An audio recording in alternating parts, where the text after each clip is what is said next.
दोस्तों, जिया खान की आत्महत्या का मामला जो था या मर्डर का मामला था, आप इसे आत्महत्या कर लो या मर्डर कह लो, क्योंकि इसके बारे में आज तक सही तरीके से पता चल ही नहीं सका। ठीक वैसे जैसे दिव्या भारती, श्रीदेवी या फिर सुशांत सिंह राजपूत, इनकी मौत के बारे में कभी कुछ पता चल ही नहीं सका और शायद चले भी ना।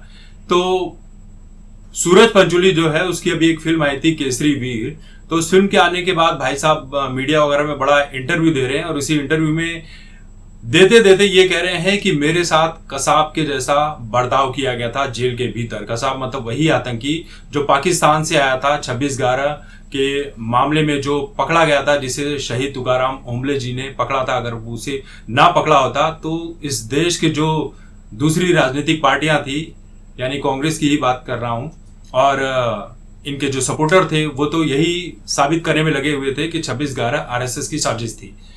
तो इसके बाद जो है ये सूरज पंचोली क्या कहता है कि सूरज पंचोली ये कहता है कि मुझे तो पता ही नहीं चला कि मुझे किस वजह से जेल में डाला गया था, और जिस जेल में कसाब को रखा गया था, जो एक आतंकी था, जो उसके साथ बर्ताव किया जाता था वही बर्ताव मेरे भी साथ किया जाता था। मतलब मारा जाता था, पीटा जाता था। कसाब को अंडा सेल में रखा गया था, जहां पर कोई परिंदा भी पर नहीं मार सकता है। और ये भाई साहब कह रहे हैं कि इन्हें भी अंडा सेल में रखा गया था, जहां परिंदा पर नहीं मार सकता है। और इनके साथ भी वही बर्ताव किया जाता था जो कसाब के साथ बर्ताव किया जाता था। और इनके पास सोने के लिए तकिया भी नहीं दिया जाता था। जो न्यूज़पेपर की कटिंग होती थी वही उनको दिया जाता था, और जिसमें मेरे और जिया खान के बारे में खबरें छपी होती थी उसी को ओढ़कर मैं सो जाया करता था। और साथ में ये भी कहते हैं कि मुझे पता ही नहीं था कि मैंने कितना बड़ा गुनाह कर दिया है।